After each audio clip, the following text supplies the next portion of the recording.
Welcome back to PRN Test Drive. I'm James, and this week I've been driving the 2026 Hyundai Santa Fe. Now I've got it in its calligraphy trim, and this is also the hybrid version. For 2026, there isn't a ton of changes, but honestly, the Santa Fe was so good in 2025 and 2024, there wasn't anything drastically that I really wanted to see Hyundai change here. But now I've got the calligraphy trim and the hybrid version. So I've got all the nice bells and whistles, and it's a 3-row that is fuel efficient. I thought it was good the first time I had it, but now that we have this hybrid train in here, it is so much better. I mean, I am not even at home in Montreal. As you can see from the backdrop, I am in British Columbia. I've got the mountains behind me. I'm visiting some family, and while visiting some family, I asked Hyundai if I could film a video here, something I always wanted to do, and I also needed a vehicle that could kind of get the job done. I needed storage for people and things, and the Santa Fe was an absolute no-brainer when it came up. And I'll tell you, spending a week with it, I'm almost at the end of my week here in British Columbia, and it's been able to handle all of the family activities that I ever needed to do here. I've been able to put things, I've been able to put people, I've had a full vehicle most of my time here, and this calligraphy trim has made it so easy. I've got all the features I could ever want and need in here, and it's just been a great time. So I'm gonna try to highlight some of the changes for 2026 as we go through it here, but really, this is a solid vehicle. I've got very, very little bad to say about it, but let's take it on the road. Let me tell you a bit about it first. So powering the 2026 Hyundai Santa Fe is a 1.6 liter turbo GDI 4-cylinder hybrid engine. Hybrid is going to be the key here. I think it is the engine choice to go with. It has been super efficient for me this week, and I've really enjoyed living with it. It requires no management. It does it all itself, but provides the result of being a fuel efficient 3-row SUV.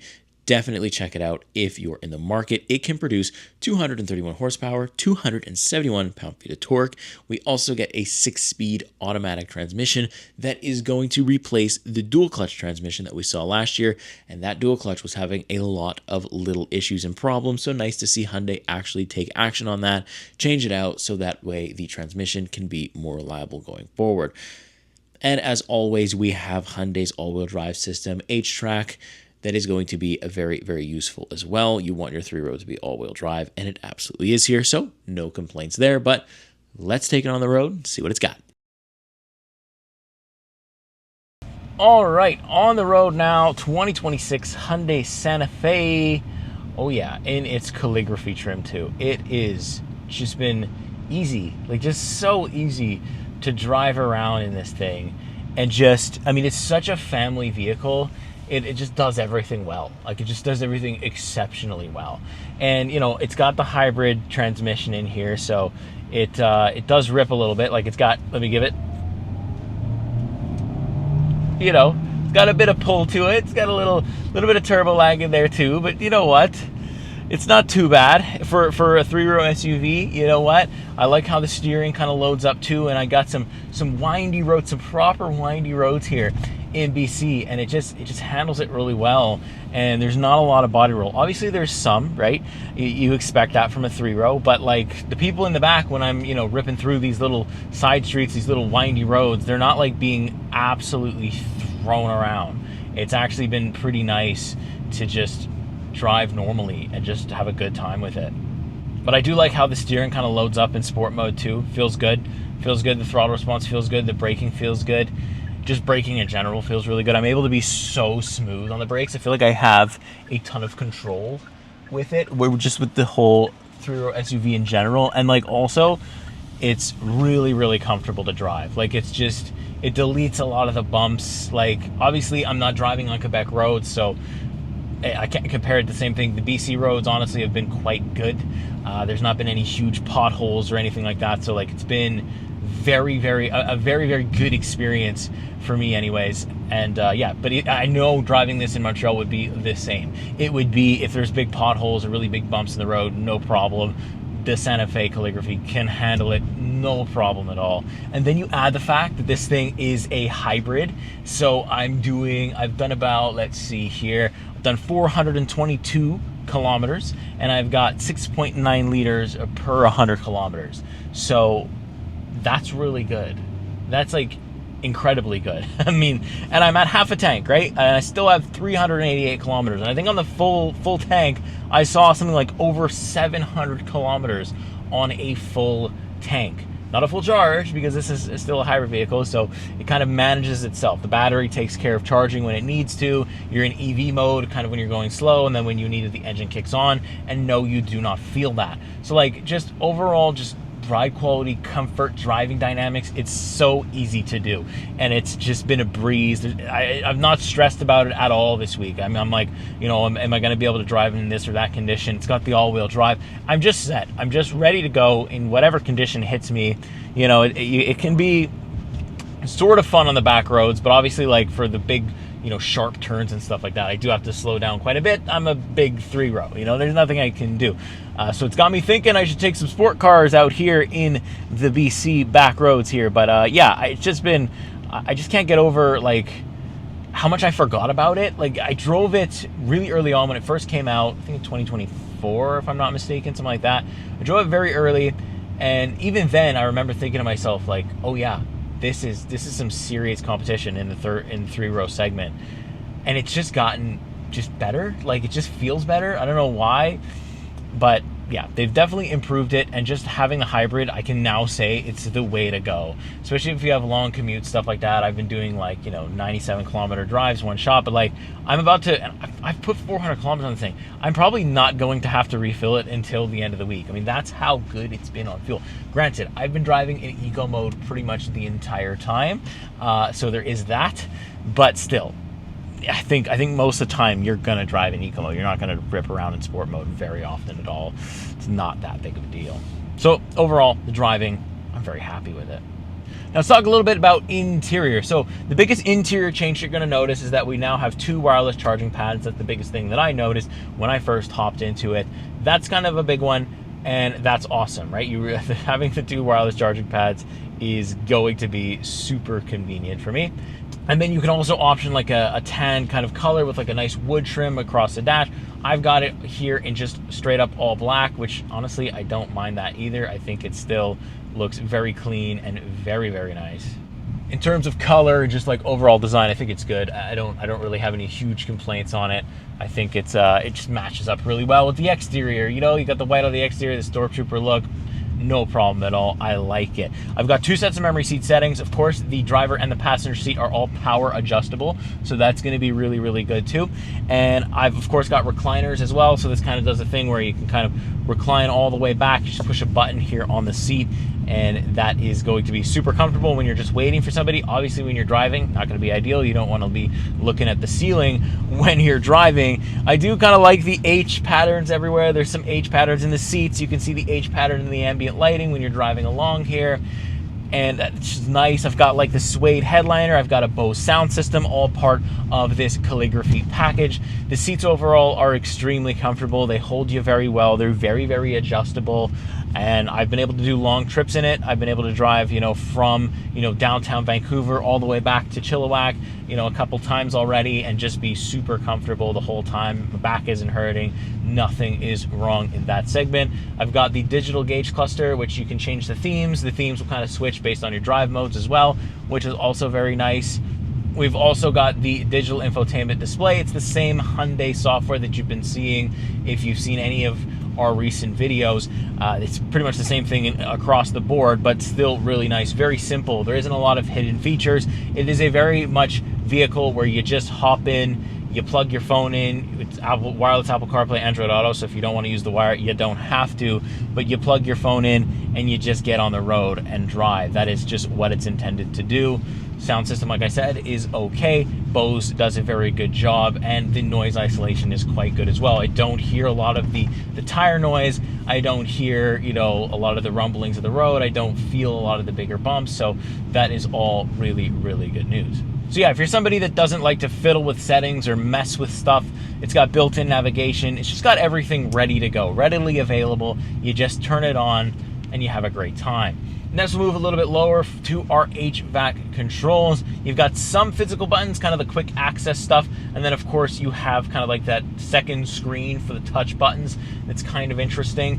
It works all the time though. Like, I don't necessarily like touch buttons, but 90% of the time, say 95% of the time, I'm not like over clicking or getting annoyed with it. Like it's just, I just click it once and it just goes and there's no issue. So for that, I don't mind. I've got ventilated and heated seats here as well as a heated steering. Of course, this is the Calligraphy trim, so you obviously have all the nice stuff that you need. Dual zone automatic climate control. There's no climate control for the rear, but there is a kind of fan speed control for the third row, which is really, really nice to have that. So the third row doesn't get neglected. They've also got vents and stuff like that. The people that I've actually put back there this week, fully grown adults, plenty of room, and no problem. They really like the space, and they love the fact that they can control their own fan speed. That was a really, really big plus for them. But I've also got little buttons. I've got the parking sensor button. I've got the 360-degree camera button, as well as the hill descent button.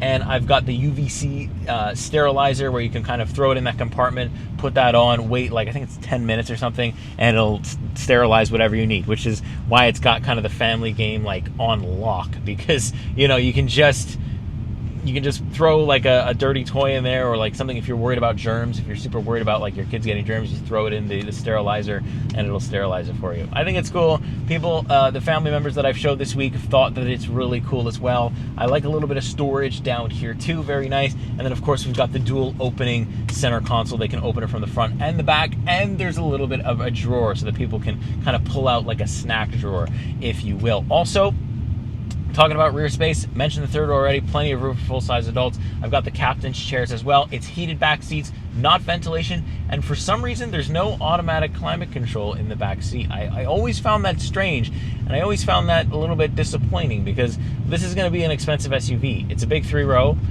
Feel like they should have climate in the rear and not just rely on the front, but they do have vents, so that's at least good. But I just feel like there's other three rows in this segment that are offering rear climate control, and the Santa Fe is just not, which is kind of disappointing. And honestly, the only thing that disappoints me in this entire interior, I've got, you know, a panoramic sunroof. I've got, or sort of a panoramic sunroof. I've got a big enough sunroof. I've got a manual opening and closing sunroof. I've just got basically everything and anything that I could think of in here. Just no climate control for the second row. Kind of interesting. But I mean, if that's all I have to complain about, then I guess the Santa Fe, interior-wise and driving-wise, is pretty good. All right, so next let's talk exterior for the Hyundai Santa Fe in its Calligraphy trim. And I'll say just from the start with the exterior, if you like badges, if you like the letter H, well, the Santa Fe is the vehicle for you, because it's literally everywhere. There's H pattern here on the daytime running LED. This entire front bumper, you can see it eventually comes together to form an H. You obviously have the blacked out Hyundai H badge. The key fob, also an H shape. I mean, there's just so many things that just say, hey, it's a Hyundai. You're driving a Hyundai. You're driving a Santa Fe. You know, there's a lot of things, but I do really like the style. I like the turn signals, how it does highlight the full H pattern that they have. I do kind of like the pixelation that they have here too. In this color with the black accents and the white, it looks more like a Stormtrooper to me, which honestly I think looks really cool. I actually really like this black and white addition that they have here. It just looks clean, and it kind of stands out despite it being white, but it is a little difficult to keep clean. Now, I've been driving through like different trails and stuff like that, so I've had to wash this vehicle a few times to film it and everything like that, but the white color in Montreal would definitely be something that I would go with, maybe not so much somewhere like BC where you're going to be doing a lot of trails and stuff like that, but still it's held up very, very well. I like the turn signal LEDs. I like the roof rails as well. Looks very, very nice. From the side profile, not a big change. I like this black skirt on the bottom. Again, mixes very well with the white. I like that. The back is nice too. Again, I find the headlights or the tail lights to actually be too low for, you know, bigger vehicles to see whether or not you're turning. It's kind of a weird thing. I think people always know. I've never had anybody miss my turn signal, but I just feel like it's low. But again, you've got the H pattern back there as well. In terms of trunk space, especially having a third row, you really do have to choose whether you want people or things. It can kind of do both, sort of, because you can put one seat down and you know, put stuff in there if you don't have it. But if you have a full car, you do lose quite a bit of that trunk space. But I'm still able to fit a small baby stroller and like a backpack and stuff like that back there with a full vehicle. Like I said at the beginning of the video, I've had a full vehicle almost all week this week. Almost anywhere I went, no matter where I was going, it was full. and I was still able to fit a few things in the trunk. Of course, it's an automatic tailgate, which is very, very important as well. So all things considered, this thing can handle basically all of it. Even if you do have storage needs and you wanna and you have people needs, it can kind of do both. It's been very versatile this week, and I love the color, I love the tech. 360-degree camera, got a digital rearview mirror as well, and of course we got 360-degree parking sensors. So it is a big vehicle, it does drive big, but it's easy to see where you're going, easy to get in and out. The cameras are high quality, and overall I'm very happy with the exterior experience and all the exterior tech that comes along with the Santa Fe for the model year of 2026. No complaints, but let me know what you think. I really am curious to see, do you like the white? Would you spec it differently, or are you going just completely off-road XRT, which might actually be a good option if you are living somewhere like British Columbia and you're more of an outdoor person. That might be a good option, but this Calligraphy here in BC has done a very good job. All right, so that's gonna do it for my thoughts on the 2026 Santa Fe Calligraphy. Not a lot of changes, so not that much to go over in terms of, you know, overall features and stuff. We've done a ton of content on the Santa Fe Calligraphy, or just the Santa Fe in general. I almost think that we've covered nearly every single model of the Santa Fe that we possibly could. But it's such a great vehicle, and like those of us that have families here at PRN, like it's just good. It just works so well as a family hauler, whether you're doing people or things, or you just need, like, say this is like on a rental website and you're like, oh, should I get this? Will it be enough? Absolutely yes. It has enough room for fully sized adults, for children. I've got my baby seat in the back. It fits everything exceptionally well, and you get a little bit of storage as well, or you just fold down the seats and you get a ton of storage anyways. So like, no matter what you choose to do with the Santa Fe, no matter what your need is, it's gonna be really good. Plus, if you can get it in the hybrid trim, even if it costs a little bit more money to do so, I highly, highly, highly recommend doing that, because it is super solid in its hybrid trim. I have loved it, loved it, loved it. Zero things to complain about, really. Wish there was climate control for the second row. That's one of the things. They've obviously ditched the dual clutch. That's a good thing, especially if it was having problems. You don't really want to, you know, you're buying your Santa Fe to own it long term. You really don't want it to have any kind of issues or anything like of the sort. So you just want it to be completely free of that. So switching out a transmission for one that is going to last the test of time is a good move. But of course, I want to know what you think. How do you think it drives? Have you ever driven one? Which model are you driving if you're just watching this to see what the new 2026 has? There honestly isn't a lot, and that's completely fine with me, because there doesn't really need to be that much. I mean, it's completely... It was a really good platform before. It is still a good platform in 2026, even in 2025, or even in 2024. No matter which one you get, hopefully you don't have the dual clutch issues if you do get a 24, but even then, it's a great vehicle to own. It's a great vehicle to have. It's been a great vehicle for my little vacation in BC this week. Hopefully I've done it justice with some of the mountain shots. It was a bit, I'm unfamiliar with the area, so I didn't know exactly where I could go to film this thing and it would look good enough for you guys. So hopefully I've done a decent job at doing it. But yeah, in the sense of not making this video an hour long, although I could talk about the Santa Fe forever because it is that good and that impressive, I'll leave it right here. Let me know what you think in the comments. If you want to see more videos just like this one, make sure you like, subscribe. See you next week. See you in the next car. Take care.